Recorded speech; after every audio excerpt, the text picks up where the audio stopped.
está na Europa.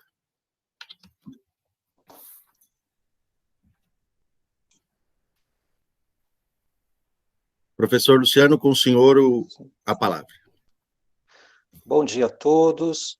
É uma alegria podermos estar reunidos, mas este sábado é o nosso quarto encontro. Hoje nós teremos uma abordagem sobre o cuidado com a criação, que está intimamente ligado ao conceito de ecologia integral. Nós vamos ter a presença de dois professores que eu farei agora a apresentação. Eu elaborei uma pequena, alguns slides aqui para a apresentação. Vamos lá.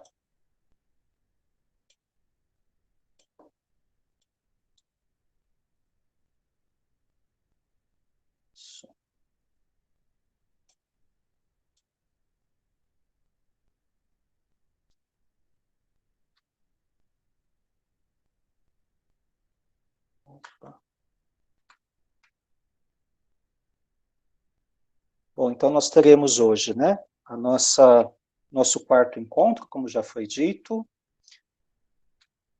Queremos agradecer aqui aos grupos de pesquisa, GEA, o Grupo de Ética da Amazônia, ao Grupo de Pesquisa Interdisciplinar em Educação Ambiental no Contexto Amazônico,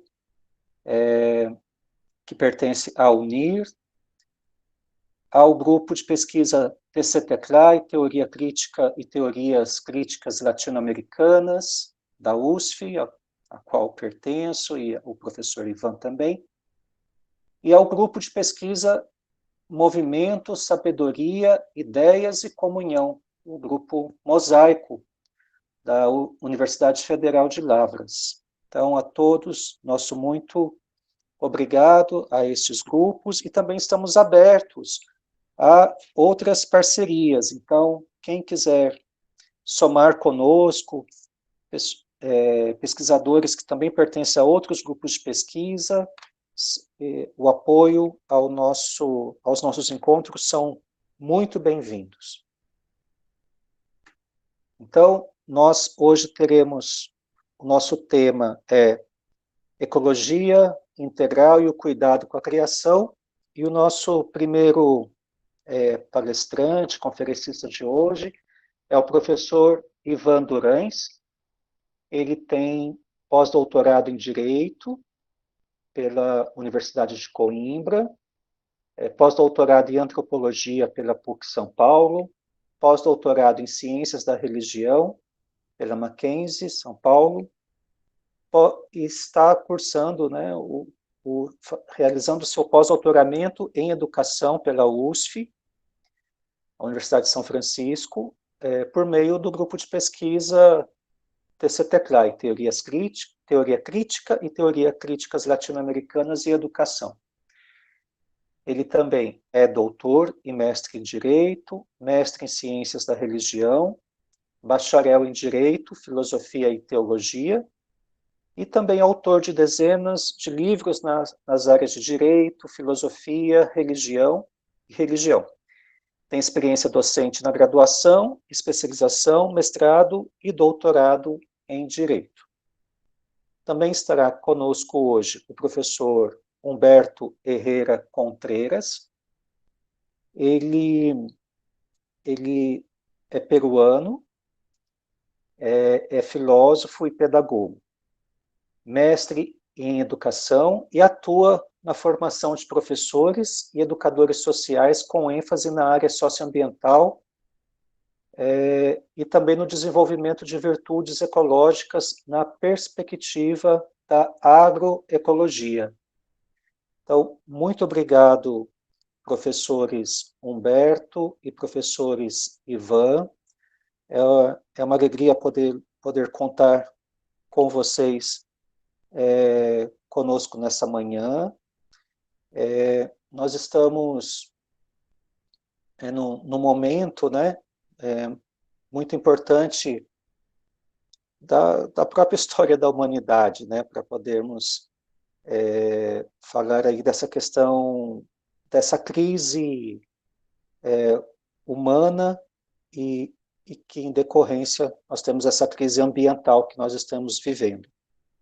E é nossa responsabilidade pensarmos alternativas para mudarmos, né? Mudarmos esse horizonte, mudarmos esse contexto para favorecer a vida.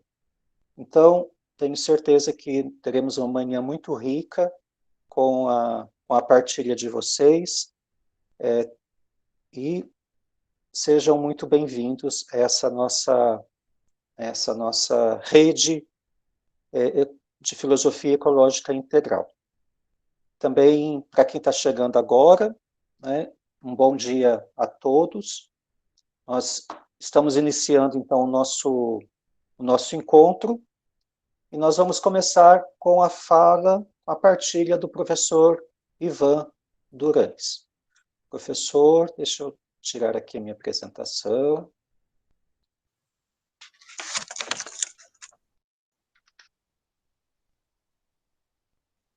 Isso. Podemos começar, professor, é com o senhor agora. Perfeito, eu quero inicialmente deixar os meus melhores cumprimentos a todos e a todas. Registro que para mim é um grande privilégio conversarmos a respeito de alguns temas que já há algum tempo têm, digamos, me incomodado, chamado a minha atenção. Eu quero, antes de mais nada, parabenizar e agradecer o professor Josenir Lopes Detoni pela pujança deste projeto relacionado à filosofia ecológica integral. Também registro os meus melhores cumprimentos ao professor Luciano Machado, que tem a todo momento se empenhado para este projeto que acabei de citar. Também destaco aqui a minha homenagem ao professor Nilo Agostini e também ao professor Humberto Herrera Cotrers, que irá fazer a sua comunicação no dia de hoje. Dentro desses aspectos, a respeito da proposta que o nosso encontro hoje nos coloca, eu quero fazer uma rápida comunicação dentro do tempo que gentilmente me foi concedido e vou dividir em 3 partes a minha fala.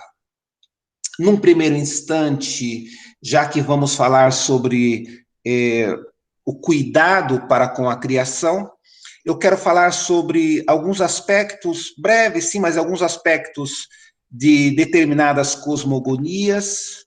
Então, será a primeira parte. Depois, num segundo momento, vou falar sobre aquilo que eu destaco como código ecológico mosaico. E, numa terceira parte, eu quero falar sobre a questão soteriológica, ou seja, a urgência da questão soteriológica. Então, diante desses aspectos, recapitulando aqui, a minha fala em 3 partes: cosmogonias, código ecológico mosaico, bem como a urgência da questão soteriológica. Bom, vamos lá. Num primeiro instante, quando nós falamos em cuidado para com a criação, é preciso que nós consideremos, penso eu, a multiplicidade de narrativas cosmogônicas. Então, nós temos a possibilidade de aqui destacar a cosmogonia tupi-guarani, que está muito próxima à história e à construção cosmogônica do nosso país, aqui do Brasil. Nesta cosmogonia tupi-guarani, o que me chama a atenção desde já é a figura de Yamandu, onde ele abre oportunidades para que o ser humano primordial ele aprenda a viver na Terra. Então, o que marca aqui nesta cosmovisão, ou nesta cosmogonia tupi-guarani, é que o ser humano primordial, ele é convocado, ele é convidado a aprender a se relacionar com a Terra, com o cosmos, portanto. E aí ele vai, na sua trajetória em busca deste conhecimento, do aprender a viver, ele se depara, ele se encontra com figuras presentes na natureza, e ele faz reiteradamente o seguinte pedido: ensina-me a viver na Terra. Ensina-me, portanto, a me relacionar com a Terra. Isto é muito significativo, porque nesta cosmogonia nós encontramos desde já uma perspectiva de uma construção, uma narrativa harmônica entre os fragmentos da criação. O homem, o ser humano primordial ali, ele se autocompreende como um fragmento da criação que se tornará completo a partir do instante que ele aprende a conviver com a Terra de maneira harmônica. Então, esta cosmogonia tupi-guarani, que penso eu, nós precisaríamos até mesmo nos dedicarmos mais tempo para compreendermos a riqueza desta narrativa cosmogônica. Mas aqui, enfim, a marca que eu destaco aqui é a marca pedagógica, no sentido de que é possível uma relação harmônica entre o homem e os demais elementos da criação nessa perspectiva tupi-guarani. Mais à frente, nós temos também outras reproduções de busca de harmonia entre todos os componentes da criação, incluindo o homem, ou a partir da dedicação do homem, do ser humano primordial, em se relacionar com a Terra. Bom, nesse sentido, vale destacar a cosmogonia maia, em que a busca de harmonia entre os elementos da narrativa criacional, nos deparamos com a busca de sincronia do próprio ato de criação por meio das duas divindades primordiais maia. Então, num primeiro instante, nós nos deparamos com a tentativa de buscar equilíbrio na própria criação, a busca nesta narrativa criacionista maia, a tentativa de buscar este equilíbrio no próprio ato criacional da humanidade. Então, primeiro buscou-se criar o homem, ou o primeiro ser humano primordial, na lama, nessa visão maia, posteriormente da madeira, até que, de repente, as divindades primordiais entenderam que a harmonia criacional do homem para com todos os demais elementos da natureza seria por meio da sua criação através do milho. Muito interessante no que diz respeito aos símbolos que se destacam aqui nessa narrativa criacionista maia. Bom, na literatura, nós também percebemos uma busca de harmonia entre os elementos criacionais. E aqui eu vou destacar, nesta dimensão literária, a obra de Tolkien, com destaque para o Silmarillion. No Silmarillion, no universo, portanto, de Ilúvatar, nós encontramos o equilíbrio entre as criaturas, os seres criados, que se dá e se consolidava por meio da música.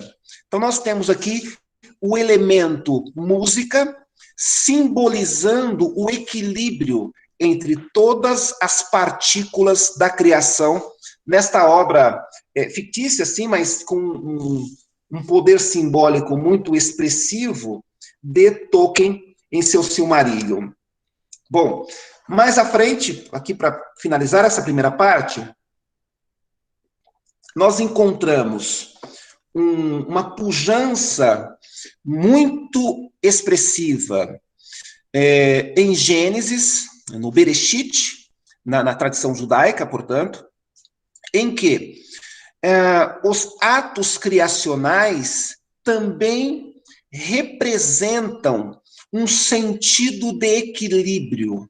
Ou seja, os seres humanos primordiais, eles representam uma possibilidade de harmonia e equilíbrio entre todos os fragmentos da natureza, incluindo a humanidade.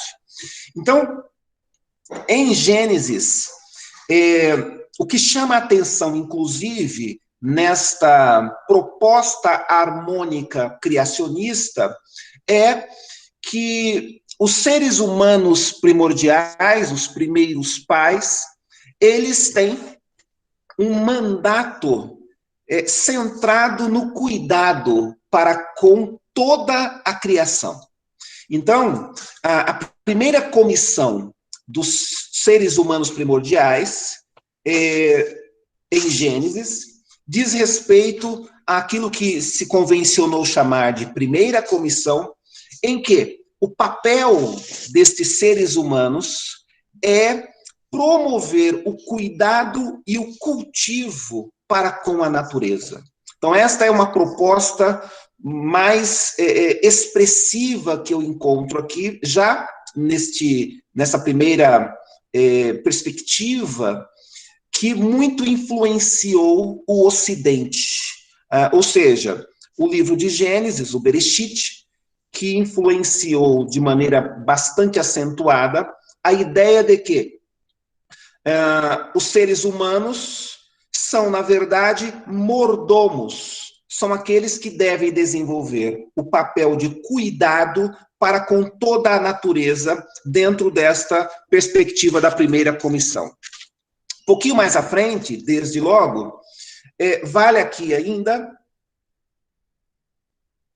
nos lançarmos ao segundo ponto desta minha breve reflexão. Então, antes de finalizar, destaco, em todos os instantes que nós nos deparamos com narrativas criacionistas em que se destaca o papel do cuidado e a necessidade de harmonia entre todos os seres criados, é possível nós destacarmos nestas narrativas, nestas construções simbólicas, o elemento harmonia que se constrói a partir da compreensão da humanidade, dos seres humanos primordiais, de que eles exercem um papel de fundamental importância nesta grande orquestração da vida que nós encontramos nestes textos e nestas narrativas orais, às vezes consolidadas em textos, enfim, cosmogônicas. Então, fechando essa primeira parte, vamos agora destacar aquilo que eu tenho chamado de código ecológico mosaico. E por que eu escolhi esse trecho, essa perspectiva da tradição judaica, da Torá, e, enfim, qual foi a minha motivação, né? Eu decidi, quando destaco a possibilidade de investigarmos a busca de uma ecologia centrada no cuidado para com a criação, eu acredito que as imagens, o sentido pedagógico constante no código mosaico, na Torá, portanto, é muito expressivo para todos nós, do ponto de vista de influência desta tradição judaica, fundamentando, inclusive, um conjunto de ideias ocidentais e também orientais acerca da razão ecológica, acerca da função de cada ser humano na busca do equilíbrio, na busca, inclusive, da efetivação do cuidado para com a natureza. Então, vamos lá. Dentro deste elemento, desse tópico, o Código Ecológico Mosaico, eu destaco aqui que na Torá nós verificamos dois grandes tipos de cuidado, dois segmentos. Eu costumo dividir dois segmentos a respeito deste cuidado para com a criação. Num primeiro instante, posso aqui destacar aquilo que eu chamo de microcuidado para com a criação. Pois bem, o microcuidado para com a criação, que caminha lado a lado com o macrocuidado, destaca o seguinte: no microcuidado, eu vislumbro o cuidado para com a pessoa humana. Então, neste microcuidado, neste Código Ecológico Mosaico, nós temos o cuidado para com o ser humano propriamente dito. Nestes termos, o Código Mosaico, ou seja, o conjunto de normas jurídicas na tradição deste código, desse documento legislativo, que, inclusive, apresenta uma riqueza de detalhes significativa a respeito deste mandato de cuidado para com toda a criação. Então, o microcuidado, ele está direcionado para com a tutela, a preservação da existência da pessoa humana, de maneira que a vida se desenvolva de maneira extremamente equilibrada. Então, por conta disso, neste microcuidado, cada ser humano é cuidador, ao mesmo tempo, de si mesmo e também cuidador da comunidade em que ele está inserido. Então, aqui nós temos, neste Código Ecológico Mosaico, neste princípio, nesse microprincípio do cuidado para com a criação, nós temos normas relacionadas, que eu vou chamar aqui de normas princípios. Então, nós temos normas principiológicas relacionadas à dieta de cada ser humano, o cuidado para com a alimentação, o cuidado para com a produção de alimentos, o cuidado, inclusive, para com o ato de armazenar alimentos, para que cada um cuide de si e também cuide do próximo, cuide da comunidade em que a vida se concretiza. Então, nós temos, neste contexto, uma preocupação também relacionada à preservação da saúde humana, neste microcuidado, com uma série de normas sanitárias. Então, o Código Ecológico Mosaico também tem, dentro de si, regras sanitárias destinadas à saúde pública. Tanto é, só para citar um exemplo aqui, cada um dos membros, dos herdeiros desta tradição, na experiência comunitária, enquanto clã peregrino, nós verificamos que cada indivíduo, portanto, deveria ter junto de si um equipamento sanitário para a preservação de sua respectiva saúde, inclusive destinado nesse conjunto de equipamentos sanitários, repito, inclusive para que se promovesse aterros sanitários para a preservação da vida individual e da vida coletiva, Fora também as compreensões de higiene, o ato constante de lavar as mãos, lavar o corpo, o cuidado, enfim, para com o corpo individual e o corpo coletivo, o corpo da comunidade. A partir ainda deste princípio do cuidado que nós vislumbramos no Código Ecológico Mosaico, tal qual eu costumo chamar, nós temos também, como eu adiantei no início desta segunda parte, nós temos o cuidado, ou ainda o macrocuidado. Nós temos o macrocuidado, em que o que se destaca é o cuidado para com a natureza de maneira mais ampla, a natureza lato sensu. Nestes termos, o Código Mosaico, o Código Ecológico Mosaico, ele nos coloca diante de regras que dizem respeito ao ano sabático, ou seja, o cuidado para com a terra. Não estamos aqui diante da permissão de uma produção agrícola que venha esfoliar a terra, muito pelo contrário, o Código Ecológico Mosaico, ele nos coloca diante de uma preocupação que eu traduzo por cuidado para com a terra, ou seja, para com a natureza e os outros elementos da criação. E neste macro cuidado, nós ainda vislumbramos o chamado, além do ano sabático, o ano do jubileu. No ano do jubileu, havia, ou se destacava nesse Código Ecológico Mosaico,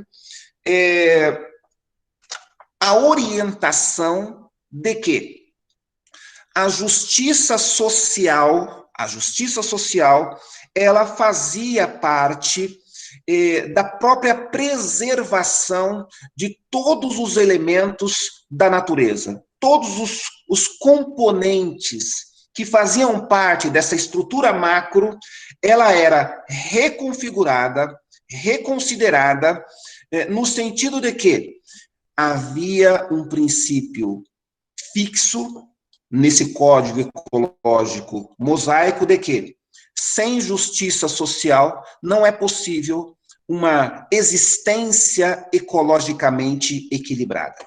Então, a partir disso, nós vislumbramos, encontramos de maneira muito expressiva no Código Ecológico Mosaico essas duas sementes, esses dois grandes princípios, o microcuidado e o macrocuidado. Partindo agora, desde já, para o terceiro momento da minha comunicação, e procurando atender, portanto, o tempo que me foi concedido, nós nos deparamos com a terceira parte, que eu vou chamar aqui de a urgência da questão ecológica. Então, vamos lá. O que eu quero deixar neste item 3 para a nossa reflexão? A tradição cristã, que muito se utilizou desta fonte do Código Ecológico Mosaico, porque bem sabemos que a Torá se apresenta como fonte direta do cristianismo. Então, considerando a influência ou a possível influência do cristianismo no que diz respeito ao princípio do cuidado para com a criação, eu quero destacar aquilo que estou evidenciando aqui como a questão soteriológica. O que acontece? O cristianismo, ele sofreu intensas influências do modo de pensar e agir construído na Revolução Industrial, bem como do Iluminismo. Então, o cristianismo, ou parcela do cristianismo, para ficar ser um pouco mais preciso, então, parcela do cristianismo se influenciou em demasia pelo modo de pensar após a Revolução Industrial e também presente no Iluminismo. E qual é este modo de pensar em relação à natureza? O que ocorre? Essas duas propostas, a Revolução Industrial, bem como o Iluminismo, elas nos colocam diante de uma ideia geral, uma ideia matriz, de que a natureza deve ser dominada pelo homem. Então, essa fração do cristianismo, que chegou de maneira muito intensa, inclusive nos dias atuais, ela passa a considerar e levar adiante a ideia matriz de que a natureza deve ser dominada pelo homem, e um domínio que chega, inclusive, às últimas consequências. Então, neste fragmento do cristianismo, deixa-se de lado, portanto, a primeira comissão, o mandato, no sentido de que os seres humanos devem, ou têm a função, a missão, de cuidar da criação, seja um cuidado micro ou um cuidado macro, e chegamos aqui a ideia, como eu disse há pouco, de dominação. Então, o homem que domina a natureza, o homem, portanto, que deixa a natureza subjugada aos seus interesses. E o cristianismo acaba tomando parte desse projeto industrial, enfim, econômico e também iluminista. Inclusive, há alguns segmentos do cristianismo, destaco aqui uma fração, inclusive, fechando um pouco mais, do protestantismo, que na discussão acerca do Gênesis, apenas ressalta uma compreensão do mandato cultural presente em Gênesis a partir da ideia de domínio. O homem é o dominador da natureza e de todos os seres criados. E deixa de lado esse fragmento a ordenança que foi considerada anteriormente no Código Ecológico Mosaico, a ordenança do cuidado. Então, isso vai ficando um pouco de lado por parte desse fragmento do cristianismo, que, de fato, é muito presente nos dias atuais. Bom, mais à frente, e claro, isso acaba criando um cristianismo que levanta bandeiras de consumismo, levanta bandeiras de exploração econômica da natureza em termos de exaustão e etc. Mas vamos lá, onde eu quero chegar ainda. Nesta questão soteriológica, nós nos deparamos com um esforço deste cristianismo herdeiro do Código Mosaico em cuidado apenas para com a alma humana. E mais, um cuidado para com a alma humana, para com o ser humano, mas um cuidado tão somente transcendental, um cuidado transcendente, sem, em muitos instantes, ter um zelo para com o ser humano integral. Então, a razão soteriológica desta parte do cristianismo, influenciada pela Revolução Industrial, pelo capitalismo e pelo iluminismo, ela deixa de lado a proposta de um cuidado com o ser humano integral em todas as suas necessidades, e também esquece da sua herança em promover o cuidado para com toda a criação. Então, raramente nós nos deparamos com uma produção teológica e filosófico-religiosa do cristianismo, que foi o recorte que eu fiz aqui, em que há uma preocupação ecológica, uma preocupação com o cuidado para com todas as estruturas da criação, para com todas as expressões de vida que nós vislumbramos, encontramos na criação. Então, diante deste cenário, a proposta que eu destaco aqui para refletirmos e para dialogarmos diz respeito a um resgate, inclusive em termos soteriológicos.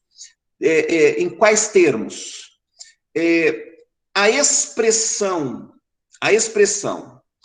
da filosofia cristã, a expressão ou uma reprodução do código ecológico mosaico nas práticas cristãs contemporâneas, com vistas ao resgate do cuidado integral da criação, que está presente nos documentos fundacionais, nos documentos que são utilizados como fontes primárias do cristianismo e da expressão de fé, portanto, em que nós encontramos a possibilidade de resgate de uma cosmogonia do cuidado e harmonia com todas as dimensões da criação.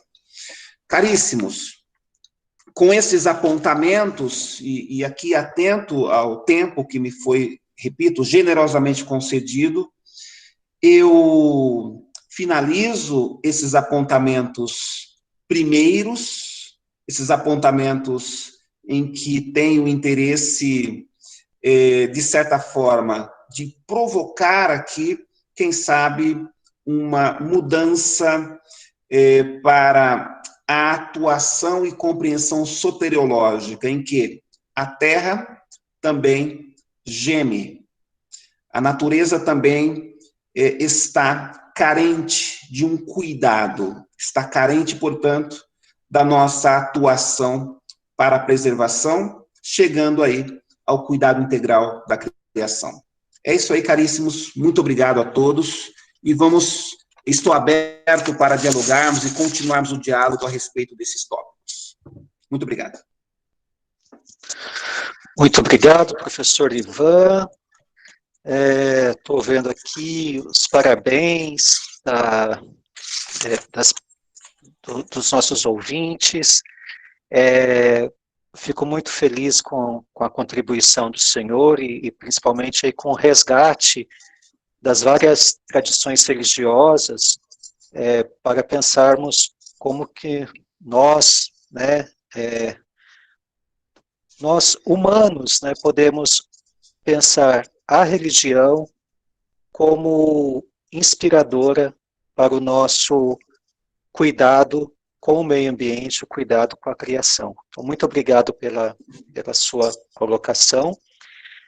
Ao final desse encontro, eu farei um convite a todos para que nós possamos participar de um ato interreligioso que acontecerá dia 1º de setembro, que dia 1º de setembro é o Dia Mundial do Cuidado com a Criação. Ela é uma tradição da Igreja Ortodoxa que foi assumida também pelo catolicismo e também agora também por todas as religiões cristãs. Então, e nós estamos dando um salto, também convidando outras religiões, outras tradições religiosas para rezarmos e refletirmos juntos. Daí, ao final desse encontro, eu darei mais detalhes desse dia, desse ato interreligioso. Bom, agora eu gostaria de convidar o professor Humberto, que estará partilhando conosco também suas palavras. Muito obrigado, professor Humberto.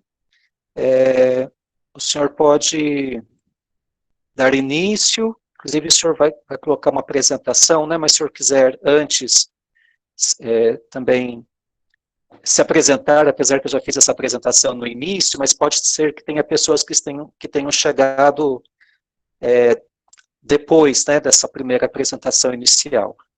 Mas muito obrigado, professor Humberto, seja bem-vindo.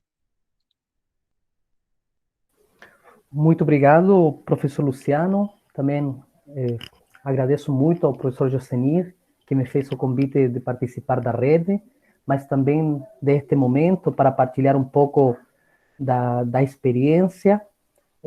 Sou grato também pela possibilidade de ter ouvido, tanto no encontro anterior e hoje, ao professor também Ivan Durães.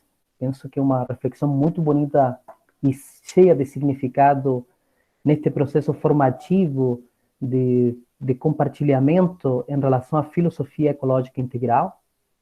No início, o professor Luciano me apresentou de nacionalidade peruana, mas eu sou chileno, mas eu me senti muito feliz também porque uma das minhas primeiras, digamos assim, motivações para os estudos um pouco mais próximos da América Latina foi os diários de motocicleta do Ernesto Guevara de la Serna, e ele, com 23 anos, se não me engano, essa idade, ele fala dessa América Latina maiúscula, e neste caso também me sinto peruano também nesse sentido. Então, obrigado, professor Luciano, pela apresentação. E a minha reflexão, a minha partilha, na verdade, ela vai para um horizonte um pouco mais prático, de uma experiência de como nós podemos colocar esses saberes da ecologia integral nas práticas pedagógicas. O professor Ivan colocou muitas vezes na sua apresentação essa ênfase no pedagógico, e eu penso que a pedagogia, em um sentido muito mais amplo, talvez, que enquanto área de conhecimento que o Brasil tem em questão profissional, ela realmente amplia as fronteiras de um pensar educativo com finalidades filosóficas, certo?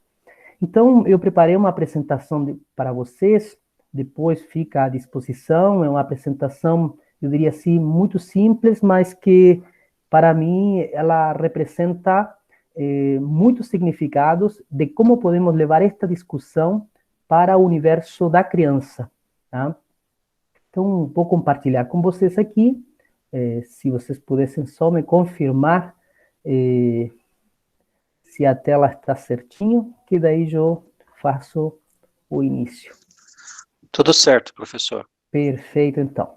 Então, eu chamei esta apresentação, realmente esse conceito propriamente dito não está determinado, mas pedagogias ecológicas, leituras e tessituras. Tá? Então, na verdade, eu vou fazer aqui essa ideia de quase um mosaico de manifestações, de experiências pedagógicas em torno dessa preocupação ecológica. Então, o objetivo é mostrar algumas pedagogias, aí coloco entre aspas, para não entrar talvez na discussão conceitual, que tem mostrado uma preocupação com o encontro entre a criança e a natureza. Tá? Então, aqui tem um pouco mais, eu não vou fazer uma abordagem, digamos assim, estritamente teórica, mas sim eu quero destacar alguns elementos desse saber, digamos assim, mais prático e que tem sido sistematizado. Então, trago esta motivação, é uma questão que eu tenho digamos assim, um entusiasmo interior de aprofundar ainda, a partir digamos assim, da leitura filosófica do livro Eu e Tu, do Martin Buber, que tem uma frase que me chama muito atenção, essa ideia do torno-me eu na relação com o tu, e eu gostaria de estudar, de aprofundar a relação eu e tu, mas esse tu natureza, tá? Na perspectiva pedagógica na infância. Então, entendo que essa relação eu e tu, que marca, digamos assim, a tese dialógica do autor, penso que nos ajuda e brinda elementos interessantíssimos para essa relação ecológico integral. E aqui eu trago alguns cientistas da educação, coloco entre aspas, porque, novamente, a ideia de pedagogo pode ser vista em diferentes perspectivas, então aqui, enquanto cientistas mesmo da educação, não propriamente dito formal, mas no sentido que fizeram reflexão das práticas, então aqui nós temos o de Crowley, e o de Crowley é interessante que ele já traz nas suas reflexões, tá, de que o meio natural é um ambiente vivo, simples e sincero. É muito interessante como um pensador que discute o desenvolvimento da criança, a própria personalidade, se depara para itens desse tipo. E ele diz que a observação da natureza, dos animais, dos minerais, das plantas, são uma fonte inesgotável para esse desenvolvimento da criança. E talvez a minha intenção de trazer e de resgatar estes pensamentos pedagógicos é perceber que talvez a escola, entre aspas, mais formal, os esqueceu na formação integral da criança.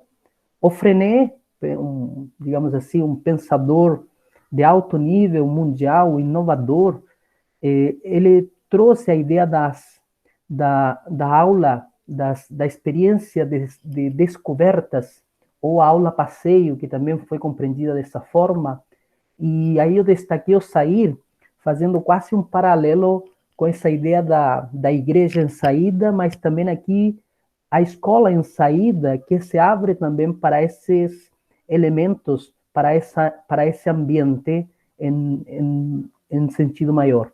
Aqui eu trouxe uma citação do de Crowley, e gosto muito desta citação, quando ele disse: eu percebi pouco a pouco que a sala de aula é o pior que pode acontecer, que o meio natural, constituído por uma fazenda, campos, pradarias, animais a serem cuidados, plantas a recolher, representavam o verdadeiro material intuitivo capaz de acordar e de estimular as forças escondidas na criança. Então, esta reflexão situada no contexto, por exemplo, a partir da experiência do de Crowley, acredito que são orientações pedagógicas com um grau de atualização muito pertinente para, de alguma forma, provocar a concreticidade da Laudato Si, da ecologia integral, desde a infância. E aí o Freinet diz, em uma das suas obras, que as crianças passaram aqui com os pássaros. A natureza lhes pertence e elas aproveitam. Aí eu destaquei, mas não se pode fazer uma leitura descontextualizada do que o Freinet quer dizer em relação ao pertencimento, que seria não uma questão de domínio, e sim de direito. Então, as crianças têm direito à natureza, que é uma questão que uma pesquisadora, a Lea Tiriva, tem trazido de uma forma bastante apropriada no contexto atual. Então, essa experiência do Freinet ilumina muito ainda as experiências ecológicas ou educativo-ambientais em várias áreas do conhecimento e em algumas iniciativas escolares. Destaco rapidamente a questão da sistematização também que o Movimento Sem Terra tem realizado, a chamada, entre aspas, pedagogia da terra, que é uma das matrizes que compõe todo o processo educativo do movimento. Eles têm uma sistematização dos chamados sem terrinhas, que são a experiência infantil de como eles realizam essa experiência de educação. E aí me chama muito a atenção, neste segundo parágrafo que sistematizei para vocês aí, que o estudo da Roseli Caldar, que fez a sistematização dessa pedagogia, define o movimento social, neste caso o MST, como um sujeito educador. E aí a analogia que eu gosto de fazer é definir a própria natureza também como um sujeito que educa ou com muitas possibilidades de educação para a criança. Tem também uma reflexão interessante nesse itinerário, nessas leituras de educação ecológica, a partir da ecopedagogia, uma reflexão que Francisco Gutiérrez provoca, e é muito interessante que na provocação dessa ecopedagogia há um movimento dessa relação saudável com o meio ambiente, tá? Mas com sentido mais profundo do que fazemos com a nossa existência a partir da vida cotidiana. E é um conceito que, posteriormente, nas últimas reflexões que, pelo menos eu tive acesso do autor, ele chamou de biopedagogia. Tá? Então, por que estou trazendo esses elementos? Que eu entendo que na Laudato Si existem também pautas pedagógicas que podem ser, digamos assim, exploradas para a formação da criança.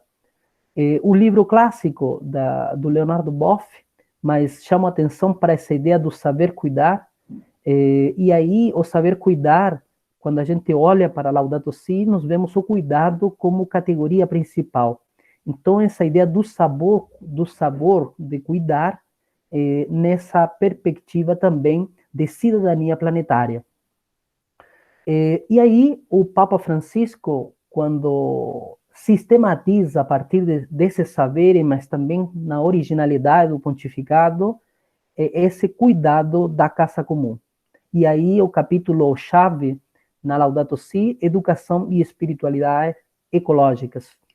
E destaco aqui um dos itens, quando fala que essa perspectiva de educação ambiental, ainda que esse conceito de educação ambiental, ele é um conceito que precisaria ser discutido, mas aqui, digamos assim, numa compreensão nominal do termo, na perspectiva da ecologia integral, deveria ajudar a recuperar os distintos níveis de equilíbrio ecológico. O interior consigo mesmo, o solidário com os outros, o natural com todos os seres vivos e o espiritual com Deus. Eu penso que ali nós temos um grande desafio educativo e, é claro, um desafio pedagógico. Não quero, assim, esgotar alguns materiais, digamos assim, que, entre aspas, chamam a voz ecológica da igreja, que tem sido evidente nos últimos estudos, mas gostaria de, digamos assim, de trazer alguns que me chamam muito a atenção para as crianças, principalmente. Então, a criança como uma semente de cidadania ecológica, penso que ali nós temos um grande objetivo, um grande desafio, um grande compromisso, e aí podemos dizer, a partir do Sínodo da Amazônia, mostrar às crianças as feridas que temos causado no planeta. Eu penso que, de alguma forma, nós precisamos ser humildes e mostrar a nossa realidade enquanto geração e talvez os esforços de mudança, entendendo até as próprias premissas do Pacto Educativo Global, no sentido de compreender que as crianças, os jovens, são o presente e o futuro, aprender com nossos irmãos e irmãs dos povos originários. Aí isso está evidente na Laudato Si, no Sínodo da Amazônia. Mostrar que podemos ser felizes sem necessariamente consumir mais do que precisamos. Uma perspectiva, eu diria, até o professor Ivan trouxe alguns elementos interessantes dessa relação do homem, da mulher com a natureza, com o mundo. Eu penso que as crianças podem e devem, no sentido, digamos assim, até deontológico, ter essa experiência, motivar as crianças para assumir o dever de cuidar da criação com pequenas ações diárias. A Laudato Si enfatiza muito isso. Ajudá-las a perceber a alegria que sentimos quando partilhamos e quando partilham conosco. Penso que essa relação também é muito interessante, porque a casa é comum. E, por último, gosto muito desta colocação também, de oportunizar que elas se sintam livres e que sintam, entre aspas, a verdadeira liberdade. Penso que são direcionamentos interessantes da proposta ecológica integral que podem ser aplicados nas práticas pedagógicas. Destaco, claro, aqui não dá para fazer relações diretas, mas quero destacar como que os escritos educativos, pedagógicos, foram destacando também essa questão ecológica. Então, por exemplo, o clássico do Capra, A Teia da Vida, ele chama a atenção da crise ecológica e, em todos os sentidos, é uma crise educativa. E nesta obra, que ele também participa, Alfabetização Ecológica, traz algumas experiências de formação ecológica em diferentes instâncias educativas e destaca nelas sabedorias de pedagogias indígenas, outras experiências também mais saudáveis. Então, mesmo sendo às vezes em linhas diferenciadas, mas mostrar como que na categoria comum pedagogias ecológicas, elas também se inserem. O Henrique Leff também tem um clássico, essa ideia do conceito da área do saber ambiental, e me chama muito a atenção que ele começou a relacionar esse saber ambiental também com esse saber, e entre aspas, filosófico da agroecologia. É um saber muito popular, digamos assim, e aí ele resgata que os saberes agroecológicos são uma constelação de conhecimentos, técnicas, saberes e práticas dispersas, que respondem às condições ecológicas, econômicas, técnicas e culturais de cada geografia e de cada população. Então, saber, digamos assim, enquanto um patrimônio cultural que pode ser colocado como uma diretriz ou como uma experiência pedagógica na ideia de relacionar ou de conduzir uma criança junto à natureza. Algumas instâncias mais atuais, publicações mais atuais, que têm destacado essa preocupação, digamos assim. O Richard Lowe trouxe uma obra, claro, dentro de uma perspectiva um pouco mais, digamos assim, um jornalismo acentuado, com algumas preocupações na área da psicologia, ele dialoga nessa área, mas esse livro me chamou muito a atenção pelo título, porque A Última Criança na Natureza. E aí ele chama a atenção para um conceito, é claro que não numa perspectiva clínica, mas a ideia do transtorno de déficit da natureza nas crianças, destacando como que estudos têm demonstrado, ou pelo menos têm registrado, de como que esse distanciamento, essa privação da criança nos espaços naturais, prejudica ou limita em muito o seu desenvolvimento integral. O Instituto Criança e Natureza tem esta obra no seu site oficial, vocês podem ter acesso, pode ser baixada gratuitamente, e gosto muito do título também, e pelo tema em si, Desemparedamento da Infância. Tá? Então, a palavra é um conceito muito interessante de como nós podemos, ou como nós temos o desafio de desemparedar a infância, e, claro, nesta preocupação ecológica. Aqui eu destaquei uma das citações interessantes, o segundo parágrafo me traz muito essa ideia da biofilia impressa nessa motivação, que a perda de contato e alienação em relação aos ambientes naturais gerariam uma espécie de extinção da experiência, ou seja, um ciclo de desconexão e progressiva desfiliação, uma desconexão em relação à natureza. E aqui uma preocupação que talvez nós poderíamos indagar, talvez em outro momento, é perceber como que a educação atual tem discursado tanto em relação a metodologias ativas, e eu penso de uma forma muito superficial, e quando nós percebemos todo este itinerário pedagógico, desde Frenet principalmente, nós percebemos que essa metodologia adjetivada como ativa, ela é bastante limitada. Aqui, eu diria assim, quis trazer alguns registros das práticas para partilhar com vocês, e a nível de práticas que têm sido registradas. Então, por exemplo, no próprio site Criança e Natureza, nós temos vários portfólios, vários vídeos de profissionais vários materiais de experiências de como a natureza beneficia o desenvolvimento da criança e do adolescente. E este site, que acho e sempre recomendo aos professores, aos educadores socioambientais que participam da formação, Tierra en las Manos, está em espanhol, mas o que mais me chama a atenção dele é que tem muitos portfólios de atividades e todos feitos com a imagem. Então, mesmo a pessoa às vezes não compreendendo a língua castelhana, mas a imagem por si já demonstra a atividade, a proposta. E aí, esse site tem portfólios de como as crianças podem, por exemplo, trabalhar com a luz solar, com as pedras, com barro, com folhas, jogar ao ar livre, os benefícios de andar descalço. Então, tem uma série de, digamos assim, de oportunidades para os educadores que consideram essencial esta relação da criança, certo? Esse eu e tu da criança com a natureza. Aqui eu trago algumas das experiências também, não sei se vocês já viram, nesse livro do Piorsky. Gosto muito também desse livro, me abriu também algumas possibilidades de compreensão.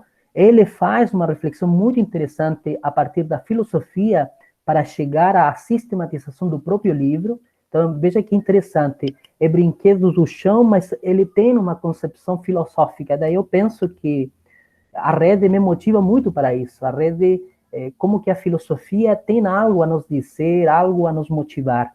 E aí o autor registra uma experiência criativa de brinquedos com materiais de diferentes regiões e origens.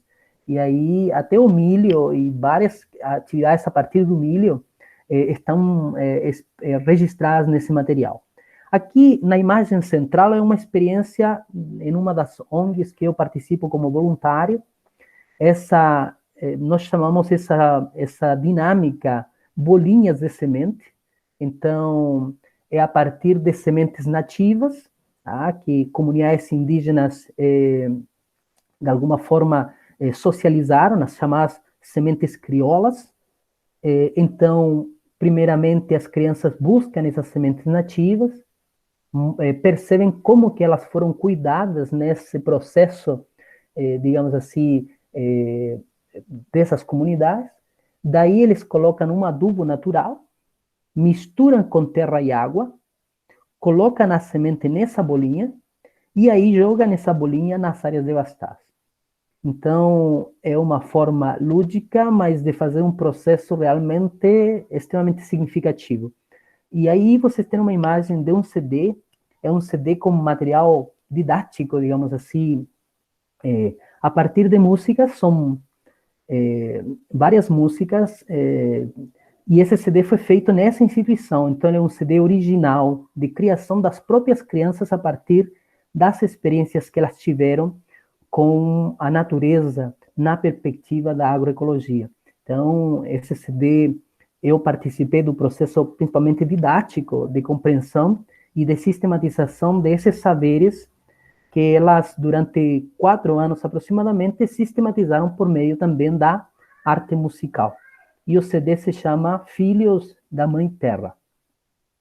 Aqui tem outro jogo que nós desenhamos também nessa experiência, que é um jogo de trilha, mas o que quero trazer aqui, ou chamar a atenção de como que nós podemos aproximar, eu diria assim, temas, digamos assim, tão complexos, e veja como nós os discutimos a partir da própria filosofia, mas também para o universo infantil.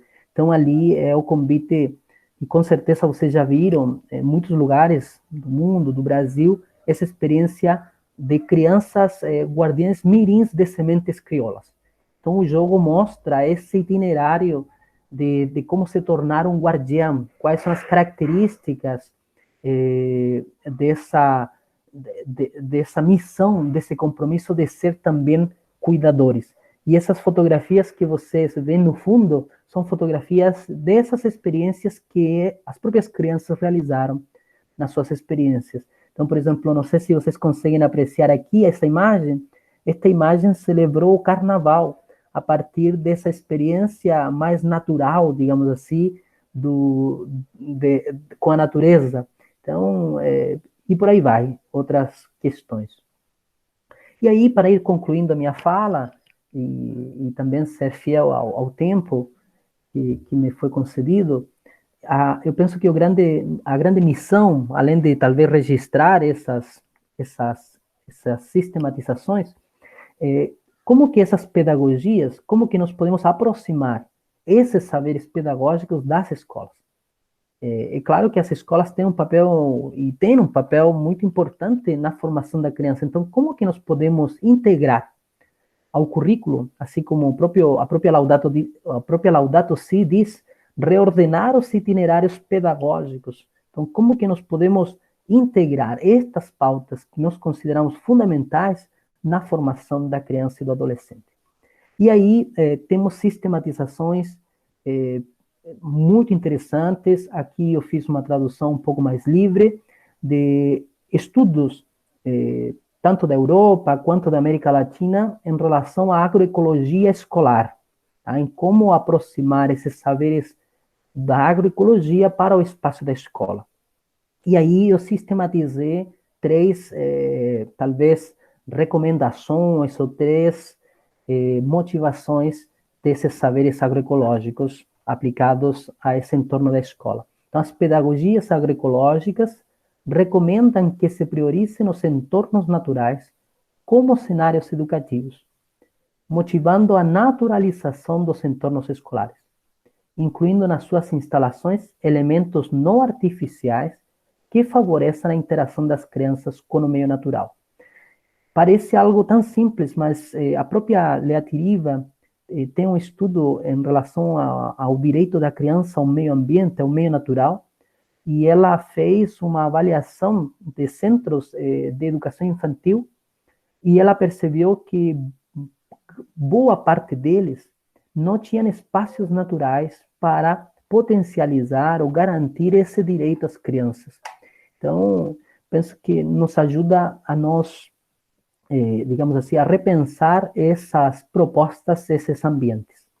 Segundo, a agroecologia escolar sugere práticas como o jogo livre e a experimentação nos diferentes ecossistemas naturais, a contação de histórias da natureza, semear cereais, hortaliças, ervas medicinais, temperos, cuidar da horta, classes de horticultura, floricultura, práticas agrícolas e de arborização, de alimentação saudável, entre tantas outras. Tá? Então, penso que aí temos um leque enorme dessa dimensão, e até o Papa Francisco, na motivação que ele faz do Pacto Educativo Global, discute essas diferentes, digamos assim, linguagens humanas na compreensão dessa relação. E, por último, é importante compreender os valores que pautam as práticas agroecológicas, que aí eu penso que está o grande legado dessa semente de cidadania ecológica que a Laudato Si nos traz, como compartilhar, ou semear, ou cuidar de colher, associar a criatividade com a natureza, tá? Nesse dia da criatividade também como um dom, envolver-se no mundo orgânico. Acho que essa questão de se auto-perceber e também de perceber o outro, aí entre aspas, e preservar os saberes dos povos tradicionais, indígenas, quilombolas. Então, penso que esses 4 verbos que estão ali são exemplos do que realmente essa formação ecológica pode garantir desde a criança. E concluo com esta citação do Terra dos Homens, deste grande autor: aprendemos muito mais sobre nós com a terra do que em todos os livros. E algumas referências que me ajudaram. Muito obrigado pela escuta e gratidão também pelo convite. Obrigado, professor Humberto. Muito obrigado pela sua partilha no campo educacional. Para nós é fundamental repensarmos as nossas pedagogias em vista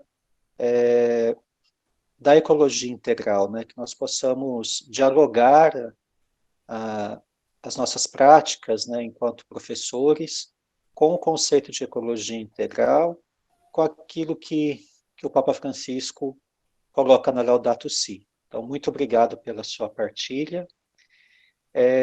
E também peço desculpas, porque apresentei o senhor como peruano, e o senhor é chileno, mas, como o senhor bem disse, nós temos essa irmandade latino-americana. E o professor Luciano, o professor Humberto aí foi muito gentil. Tem uma guerra histórica entre os chilenos e os peruanos e tal. É como se tivessem nos apresentados como argentinos. Eu gosto muito da Argentina, mas tem essa rivalidade, né? E o professor Humberto aí trouxe para a América Latina, muito bem.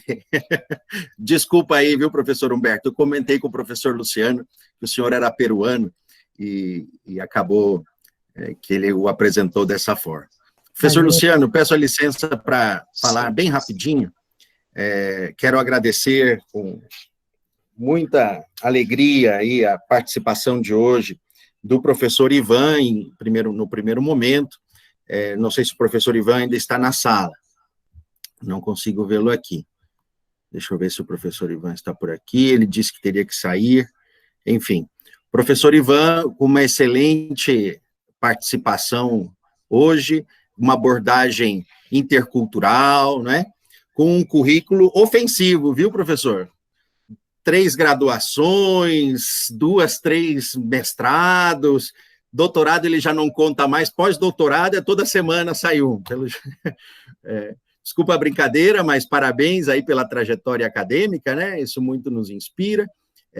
E o professor Humberto, a alegria de escutá-lo uma vez mais, nós tivemos, a Cristina e eu tivemos a alegria de escutá-lo já em Manaus, depois em Brasília, nas atividades aí do setor universidades, o professor Humberto também colabora, participa, né, ajuda a construir. Então, agradecendo demais aí a presença ilustre dos 2 palestrantes de hoje, e dizer que está cada vez melhor, né, essas nossas atividades da rede, a gente vai aprendendo, o professor Luciano aí está capitaneando uma série de questões, ele nos ajudou muito esse mês, enfrentando aí umas questões de saúde, o professor Luciano, então, tomou a frente aí de algumas atividades, e eu quero comentar com vocês, antes de abrir para perguntas, um pouquinho o que é que está sendo feito em termos práticos na rede, e aí a gente deixa aberto as perguntas e faz o encerramento, tá bom? Então, um primeiro elemento é o grupo de WhatsApp. Nós temos um grupo de WhatsApp, eu coloquei aqui no chat o endereço do grupo, é só clicar no link que podem participar. Já ficou lá para cima, eu vou colocar novamente aqui embaixo no chat para que as pessoas possam participar, quem tiver interesse, seja muito bem-vindo. É um grupo para pesquisadores na área de filosofia ecológica integral, alunos, professores, que queiram construir juntos esta reflexão com base filosófica em torno deste tema. Então, está sendo muito interessante. Hoje temos aí 3 dezenas de pesquisadores aqui reunidos, no sábado de manhã ou sábado à tarde, depende se você está, como o professor Roberto Fernando Costa, que está lá na Itália, né? Já é de tarde, né? Mas aqui nós temos, então, hoje, olha, gente da África que está na Itália, gente do Chile que está no Brasil, gente do Brasil que está no Brasil mesmo. Então, aos poucos vamos construindo aí essas alianças intelectuais, educacionais, reflexivas, aqui em torno da temática ecointegral. Muito bem, eu os convido, então, a participar do grupo de WhatsApp, porque é uma ferramenta muito interessante da gente se manter em contato, tá? A gente pede que quem entre no grupo se apresente. Nesse sentido de se apresentar, o professor Luciano gentilmente elaborou um formulário. Grupos têm formulários, você coloca seus dados, faz um pouquinho do seu currículo ali, um mini currículo, diz o que é que você acha que deveria ser feito, como você pode ajudar, né, o que está disposto a fazer, porque a gente, com alegria, está recebendo aí dezenas de pessoas, mas acaba cometendo algumas gafes, não chamando quem pode ser chamado, porque a gente não conhece direito a área de atuação de todo mundo, tá bom? Então, essa é uma iniciativa muito interessante, o professor Luciano acaba de colocar no chat o link desse formulário. Eu vou pedir a gentileza de todos que possam preenchê-los. Nós estamos, em 6 de novembro, encerramos o ano fundacional da rede, né? A nossa proposta é que não exista um momento de fundação da rede, mas um ano de fundação da rede. E todos os que estão participando das atividades deste ano fundacional serão considerados fundadores da rede, né? Este ano encerra no dia 6 de novembro, e seria muito bom que até lá nós nos conhecêssemos melhor, nós já tivéssemos encaminhado as coisas de uma maneira mais consistente. Houve aqui a solicitação de que essas atividades sejam gravadas e disponibilizadas, né? Hoje mesmo, aos poucos a gente vai aprendendo a lidar com a tecnologia e as apresentações vão ficando melhor, né? O pessoal já traz uns slides bonitos e já sabe compartilhar na tela, olha que coisa, né? Enfim, a gente está se virando neste momento de pandemia, nesse momento forçoso de interação pelo meio tecnológico, né? Então, a gente está aprendendo, isso vai caminhar de uma maneira bastante interessante aqui na rede. O professor Luciano fez um canal do YouTube para a rede, de modo que essas atividades são disponibilizadas em nosso canal do YouTube também. E aqui quero dizer o seguinte, não sei se vocês estão percebendo, eu estou falando do professor, ele que está fazendo um monte de coisas, precisamos de mais gente para ajudar, tá bom? Esta é uma rede nossa, a ideia de rede é isso, né? Pouca hierarquia e bastante colaboração, então, estamos pedindo mesmo que as pessoas possam colaborar. Outra proposta que ainda precisa de maior aprofundamento é a de publicarmos juntos, de construirmos uma revista de filosofia, uma revista internacional de filosofia ecológica integral. O que é que lhes parece? Quem mexe com publicações sabe que isso é uma dor de cabeça, né? É bastante trabalho, tem que ficar revisando textos e tal, mas é um mecanismo acadêmico bastante eficiente de divulgação de novas teorias, né? A ecologia integral é uma ideia que já tem suas raízes aí muito antigas, né? Hoje, o professor Durães falou, cosmogonias, olha que legal, né? Essa ideia de ecologia ecointegral, de filosofia ecointegral é nova, mas já tem raízes antigas, precisa ser melhor elaborada, e talvez uma revista internacional de filosofia ecológica integral seja uma boa ideia. Nesse sentido, eu peço que, quando forem fazer o preenchimento do formulário, indiquem se tem alguma experiência nessa área de editoração, publicações, organização de revista, alguma coisa assim. Olha, pessoal, quem tiver vontade de ajudar, coloca lá que não vai ser desprezado, não. Vamos chamar todo mundo para contribuir para a construção da rede, tá? E, por fim, estamos começando a preparar este evento do dia 6 de novembro, do encerramento do ano fundacional. Quem tiver ideias de outras atividades, de outras sugestões, por favor, nos façam chegar por meio desse formulário, tá bom? Quero, então, encerrar minha participação, agradecendo mais uma vez a brilhante apresentação do professor Ivan Durães, a sua aproximação intercultural, muito, muito interessante, professor, muito obrigado pela gentileza, pelo seu tempo, pelo seu conhecimento, e o professor Humberto, que, de uma forma fantástica, com slides bem bonitos, hein, professor? Parabéns, depois tem que fazer um curso para nós dessas coisas. Com slides muito bem preparados e, sobretudo, com uma pesquisa bastante aprofundada, né? Nos trouxe aí uma reflexão em torno das questões da educação. Eu quero saudar rapidamente a todos que estão presentes, a gente não conhece todos, mas pretende conhecer, tá bom? Então, temos aqui hoje na sala o Antônio Carlos Oliveira, a Clariana Gonçalves Belém, o professor Clarides foi meu professor, já nos nos brindou aqui com uma apresentação, está sempre presente, meu colega de departamento aqui da Universidade Federal de Rondônia, lá, está ajeitando o cabelo, está muito bem, professor, seja muito bem-vindo. A Cristina Carrelli, mestre em educação, minha esposa também colaborando sempre aí na construção, foi fundadora também aí da rede. A Dimpina Ramos, seja muito bem-vinda. Estamos vendo aí, ó, né? Tudo bom com a senhora? Por favor, preenchamos aí os formulários para a gente conhecer, saber direito de onde vem, como pode colaborar. Seja muito bem-vindo. Temos mais aqui o Du Ferraz. Olá. A Elaine Márcia Souza Rosa, muito bem-vinda. Francisco Bittencourt. Olá, Francisco. Muito bem. A Gilvânia Plácido Brauli, está aí acompanhando desde o início. Muito obrigado, Gilvânia. Muito bem, muito obrigado. A Jana, o professor Humberto já falei, muito obrigado, professor. Vamos avançar lá no grupo de pesquisa.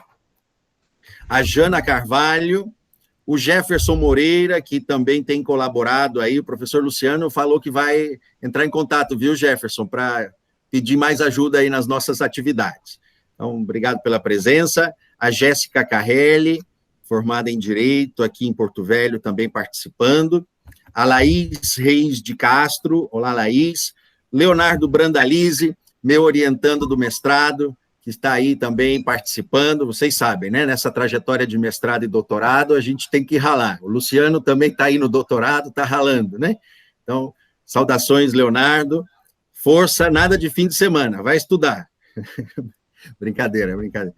O professor Luciano, que gentilmente, uma vez mais, colabora de maneira bastante forte aqui no evento, nosso secretário executivo da rede, o Luiz Gomes, professora Luzia Silva, satisfação tê-la aqui novamente, professora, Maria Beatriz Helene, Maria de Jesus de Barba, opa, esse sobrenome eu conheço, seja bem-vinda, Maria de Jesus, Maria Neucilda, Raul, bem-vinda, Maria, Raul Antônio Azevedo, seja muito bem-vindo. Esta Rebeca Durães, provavelmente é a filha do professor Ivan, porque essa Rebeca aí está com uma barba grande, eu acho que não. Muito bem, professor, muito obrigado, viu? Desculpe a brincadeira, a gente tenta também um pouco a formalidade. Imagina, fique tranquilo, imagina. Grande abraço. Muito bem, grande abraço. O professor Roberto Fernando Cossa, que também já nos brindou com a sua apresentação aqui em outro momento, está lá na Itália e nos acompanha. Muito obrigado, professor Roberto. Silvia Carbone, também aqui, seja muito bem-vinda. Pessoal, acho que li o nome de todo mundo. Muito obrigado. Vamos passar novamente a palavra para o moderador de hoje, o professor Luciano, que vai dar encaminhamento, então, às questões que os senhores e as senhoras quiserem elaborar aos nossos participantes. Nós mudamos um pouquinho a fórmula, estávamos chamando 3 pessoas, 3 professores para falar por evento, e aí não dava tempo de fazer perguntas, né? Então, a gente está mudando um pouquinho a forma, mas a ideia é que esses encontros mensais continuem, né? Sejam uma atividade da rede, uma atividade da rede, de modo que todos nós possamos ir compartilhando a seu tempo aquilo que vamos pesquisando, tá bom? Então, muito obrigado a todos, passo a palavra ao professor Luciano. Obrigado, professor. Então,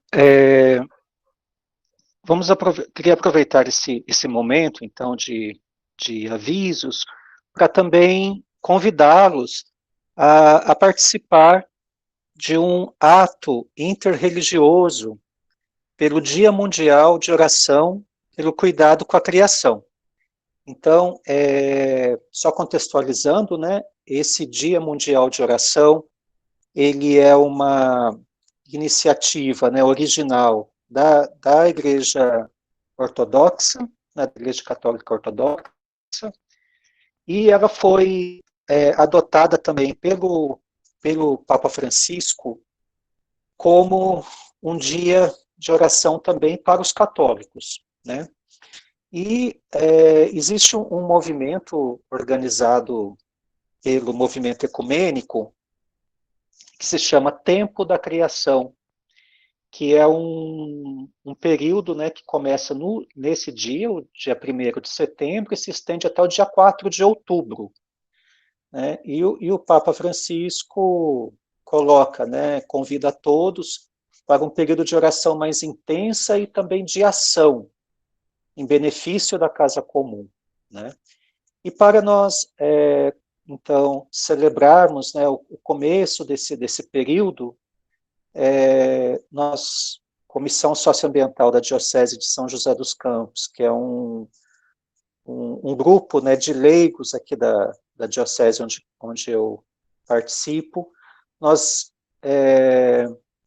em parceria com a Universidade Católica de Trujillo, no Peru, nós organizamos, então, este ato interreligioso, que acontecerá às 20 horas, o horário de Brasília, né, do dia 1º de setembro, e sendo um ato interreligioso, né, não é apenas um ato ecumênico, ou seja, nós temos participação de outras tradições religiosas, então estarão participando conosco, né, como cristãos, o Monsenhor Adolfo Guerrara Zagaceta, que estará representando o arcebispo de Trujillo, no Peru.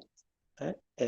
Também teremos a participação da pastora Daiane Bernard Bottcher, da Igreja Evangélica de Confissão Luterana do Brasil. Participará conosco Raul Meyer, que é diretor da Federação Israelita do Estado de São Paulo, o Sheikh Mohamed Al-Bukai, da Mesquita Brasil, e o reverendo Kazuyoshi Nakahara, que é da tradição budista Rishu Koseikai. Então, essa celebração, esse ato interreligioso, para que possam participar, né, basta acessar a plataforma Zoom, com o endereço que está sendo citado. Eu vou passar esse convite no grupo do WhatsApp, e também ele será redirecionado, retransmitido pelo canal do YouTube da Diocese de São José dos Campos. Porém, no Zoom, haverá a possibilidade de tradução simultânea, porque a celebração ocorrerá em português e espanhol, mas no Zoom haverá a possibilidade, né, da tradução simultânea para português, espanhol e inglês.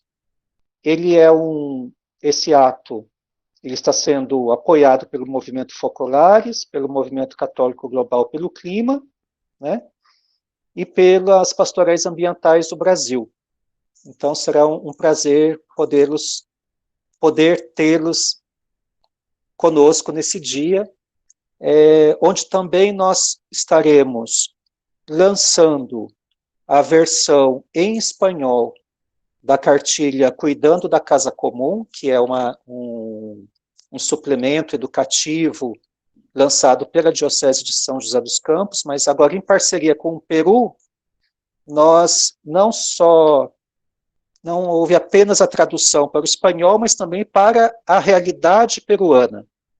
Então, os profissionais, os professores da Universidade de Trujillo, né, a irmã Adélia, a professora Janete, nos ajudaram a fazer essa tradução e essa adaptação para a realidade peruana. E também será o início de um curso que a universidade está organizando com vários módulos sobre as questões ambientais e a Laudato Si. Para maiores informações sobre esse curso, que é gratuito e terá emissão de certificado, basta acessar o site da universidade, que é o www.uct.edu.pe, e lá terão informações sobre como poder participar desse curso. Tá bom? Então, são vários convites num só, mas estará tudo também explicitado nos nossos grupos aí, nosso grupo de WhatsApp, para poder ser consultado depois. Bom, agora, então, nós vamos fazer as nossas perguntas, nossas colocações. Eu queria, vocês podem, por gentileza, colocar no chat as colocações que o grupo tiver. Eu me lembro, aqui algumas colocações ressaltando, que foram colocadas, né? Eu vi aqui sobre essa última apresentação, né, do professor Humberto, enquanto ele falava, algumas partilhas, né, a respeito de processos educativos vivenciados na infância, pelos participantes aqui, resgatando essas memórias, fazendo algumas partilhas também sobre políticas educacionais. Então, está todo no chat, né? Depois a gente pode ler, né? Todos vocês podem resgatar aí no chat. E eu gostaria para a gente poder iniciar esse debate, né? Eu queria fazer uma pergunta para o professor Ivan. Como que o professor Ivan enxerga esse chamado, né, do Papa Francisco para o Dia Mundial de Oração pelo Cuidado com a Criação? Como que ele vê essa aproximação, esse diálogo, não só ecumênico, né, mas também interreligioso, e como que ele sei que o professor já explorou a riqueza, né, das tradições religiosas, né, de diversas tradições religiosas, para o cuidado com a criação, mas como que o senhor entende a importância do diálogo entre as religiões para este cuidado com a criação? Queria começar com essa colocação. Perfeito, obrigado, Luciano, pelo apontamento. Eu vejo isso nos seguintes termos. Entendo que a ação, já de algum tempo, do Papa Francisco, ela tem um caráter pedagógico muito expressivo, na medida em que abre-se espaço para um diálogo muito necessário a respeito da preservação da nossa casa comum. E é muito interessante também que eu observo que as manifestações decorrentes dos atos, tanto nas comunicações mais soltas, na imprensa, bem como nos documentos oficiais que são expressos pela Igreja, em que, nestes termos, uma chamada ao diálogo, uma chamada ao cuidado para com a nossa casa comum, se apresenta como como eu disse há pouco, uma expressão pedagógica muito importante, na medida em que as barreiras passam a ser lançadas por terra, porque, na verdade, o cuidado para com a nossa casa comum, em busca de uma ecologia integral, ela não será feita por A ou por B, pela expressão religiosa X ou Y, mas a urgência do cuidado aqui, em uma perspectiva soteriológica, macro, inclusive, exige o cuidado de todos nós e todas as correntes religiosas. Eu acredito que essas expressões da Santa Sé são exemplos a serem seguidos por todas as demais confissões religiosas. É isso aí. Ok, obrigado, professor Ivan. Agora, o professor Clarides gostaria de dirigir uma pergunta ao professor Humberto, professor Clarides, o senhor, vamos abrir o microfone aí para o senhor, por favor, pode fazer diretamente a pergunta. Obrigado. Primeiramente, quero parabenizar aos dois palestrantes de hoje, professor Durães e ao professor Humberto, pelas excelentes falas no dia de hoje. E aí eu gostaria apenas de fazer um comentário ao professor Humberto. Gostei muito da sua apresentação, levando a educação ambiental no contexto, ou melhor, as práticas da educação com a educação infantil. E aí eu fiz uma pergunta aí no chat, se o senhor pudesse me ajudar a responder. Quais sugestões você daria para que os professores da educação infantil pudessem trabalhar com a educação ambiental na escola, que pudesse falar um pouco mais daquilo que o senhor expôs, visto que eu trabalho com educação ambiental e também contribuo com alunos e acadêmicos, melhor dizendo, mestrandos, que estão trabalhando com a educação ambiental. Então, seria mais nesse sentido a minha fala. E parabenizar muito o professor também Durães, que fez uma excelente fala, muito bem colocada na sua exposição. Obrigado.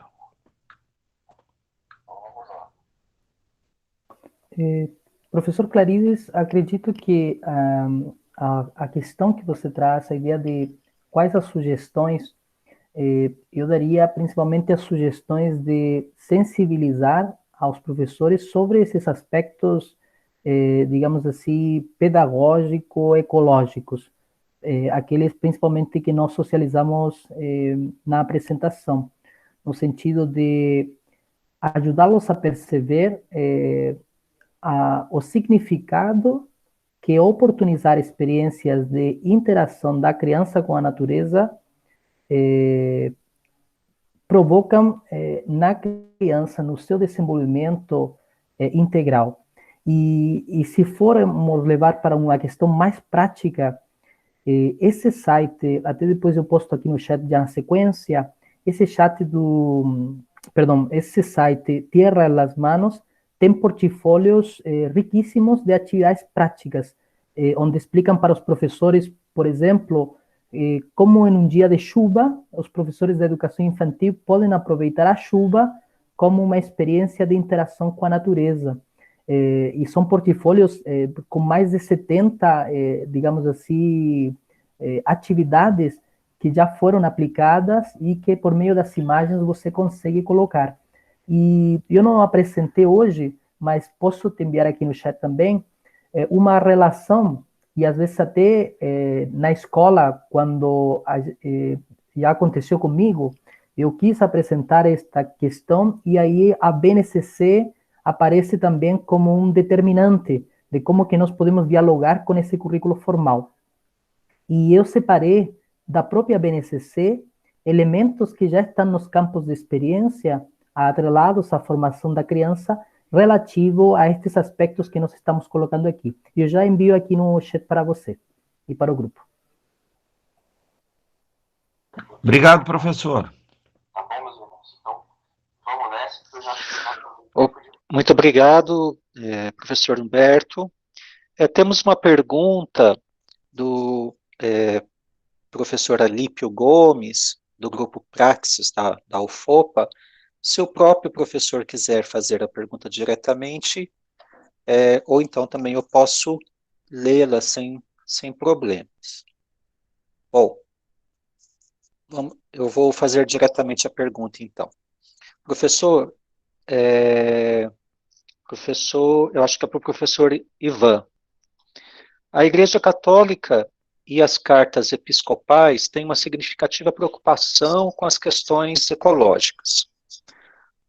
Porém, como explicar a tendência no catolicismo de voltar-se mais para uma questão espiritual em detrimento da questão social? Como fazer chegar essa preocupação ecológica para os diferentes grupos do catolicismo. Então, e daí ele agradece, né? Obrigado. Obrigado pela pergunta. É uma pergunta realmente muito importante, na medida que nos faz refletir a respeito de toda a tradição do cristianismo e da jornada da atuação de evangelização e por aí vai.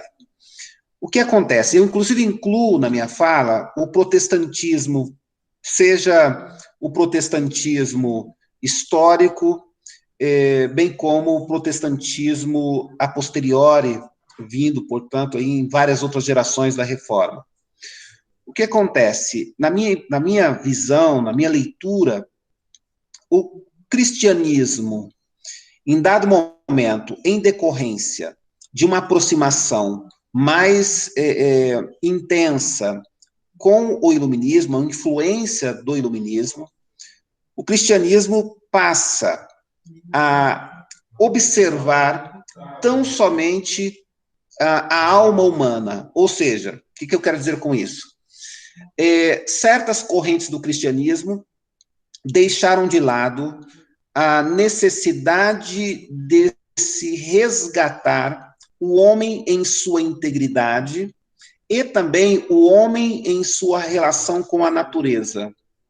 Isto porque esta soteriologia, essa ideia de cuidar apenas a alma humana, ela está presente, de certa maneira, em um período histórico, a partir do século XVIII, em que questões ecológicas passaram a ser deixadas de lado, justamente porque, após o iluminismo, a natureza passa a ser compreendida como inimiga, ou seja, um inimigo a ser combatido. E este inimigo a ser combatido, ele, nesta compreensão, nesta leitura, ele deixa de ser alvo do cuidado, mas sim alvo de um combate e dominação. Mas eu tenho notado que, paralelamente a isso, há manifestações em todos os segmentos cristãos para o resgate a uma soteriologia ampla, incluindo, inclusive, o contato com o cuidado com o ser humano integral, bem como o cuidado para com todos os elementos da natureza, todos os elementos da criação. Exemplo disso são alguns documentos da própria Igreja Católica, mas também podemos destacar já uma construção teológica no protestantismo, em que eu tenho notado uma espécie de migração para uma teologia do cuidado integral do ser humano em sua relação com a natureza. Então, estamos vivenciando, por provocações, inclusive, de certos segmentos do cristianismo, um despertar para o cuidado para com a criação como um todo, tal qual nós encontrávamos e verificamos, melhor dizendo, nos documentos fundadores do cristianismo.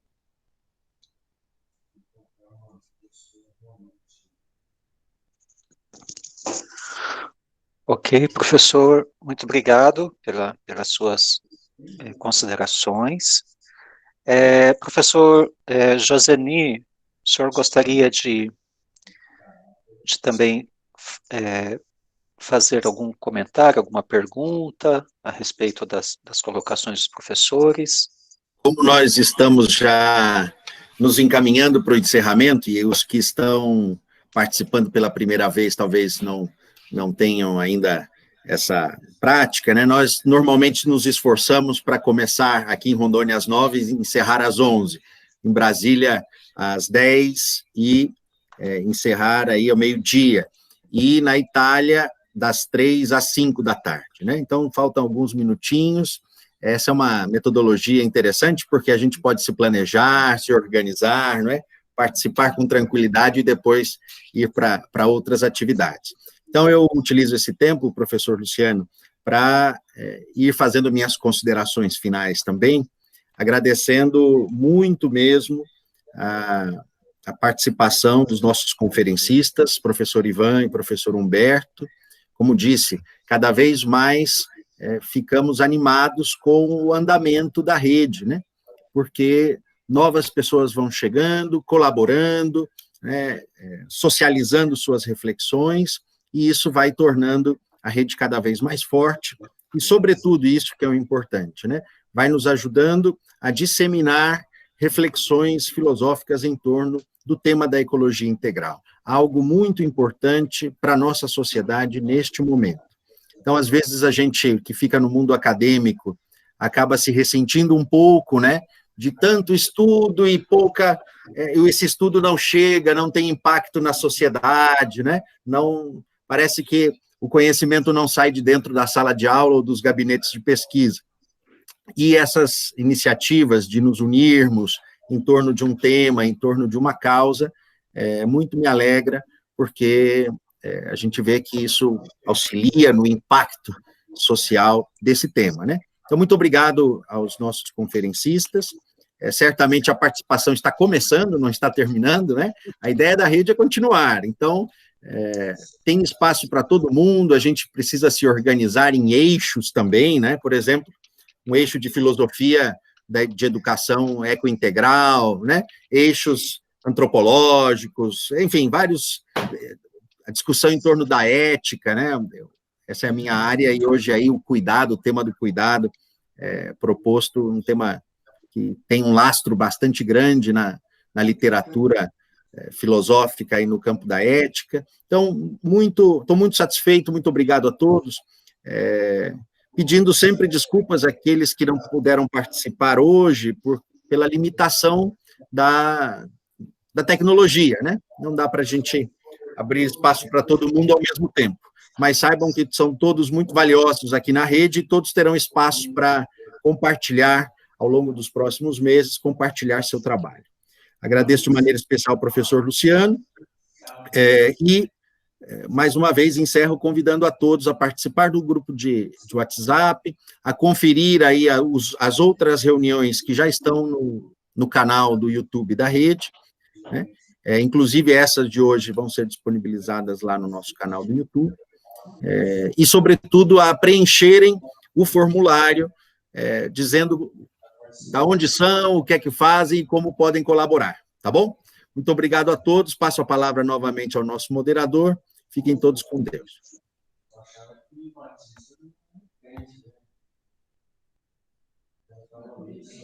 Professor Luciano, para o encerramento, por favor. Muito obrigado, professor Joseni, e também, deixa só, agora,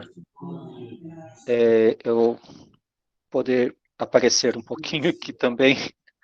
Queria agradecer a todos a participação, especialmente, né, ao professor Ivan, ao professor Humberto, grato pelo tempo, né, da partilha. A gente sabe que não é só esse tempo, né, tem o tempo de organização também da fala que a gente faz, né, antecipadamente. Então, eu queria agradecer a toda essa dedicação, agradecer a todos os presentes, para que possam também, né, fica aqui o convite para que possam multiplicar, né, essa nossa discussão aqui hoje, apresentando o nosso grupo, né, aos demais colegas. Vou postar esse vídeo de hoje no nosso canal do YouTube. Então, essa discussão ela só começa hoje, né, e ela vai se colocando aí ao longo do tempo, e a gente pode ir retomando isso também mais para frente em outros momentos. Queria agradecer ao professor Joseni, né, pela iniciativa e pelo espaço, né, pelo convite para que eu pudesse moderar esse encontro. Então, muito obrigado a todos. Professor Ivan e professor Humberto, vocês gostariam de fazer uma consideração final para que a gente pudesse finalizar?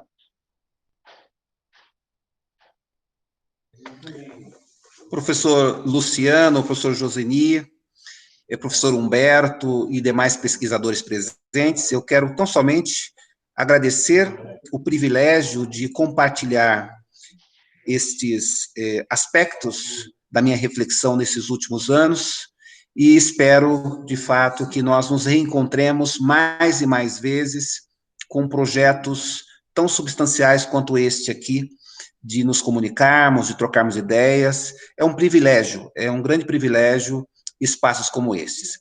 Parabéns a todos os envolvidos, parabéns a todos nós por este compartilhar de ideias. Também, na mesma perspectiva do professor Ivan, gratidão a todos os participantes da rede. Sou muito feliz e muito grato por fazer parte. Além de ser uma experiência acadêmica, também é uma experiência de fé para mim, estas discussões. Então, contem comigo e fico feliz por estar aqui com vocês também neste sábado pela manhã, ou pela tarde. Obrigado.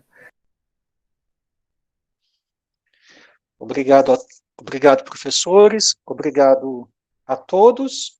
Então, até o dia 1º de setembro, espero poder encontrá-los no ato interreligioso, e o nosso próximo encontro, dia 26 de setembro, né? Nós acordamos que é sempre o 4º sábado do mês. Tá ok? Muito obrigado a todos. Um bom dia, um bom final de semana a todos. Tchau, tchau. Tchau, obrigado. Se o professor Humberto puder disponibilizar os slides, aí, por gentileza, coloque no grupo, por gentileza. Isso. Professor, já está no WhatsApp. Obrigado. Tá bom? Tá bom. Abraço, Luciano. Abraço, professor. Tchau, tchau. Abraço, Humberto. Durães. A todos. Tchau, tchau, professor Clarice. Um abraço. Abraço. Muito obrigado a todos. Foram apresentações fantásticas. Deu mesmo para aprender. Sucesso a todos vós, a todos nós. Viva a nossa rede. Viva! Viva! Obrigado, Roberto.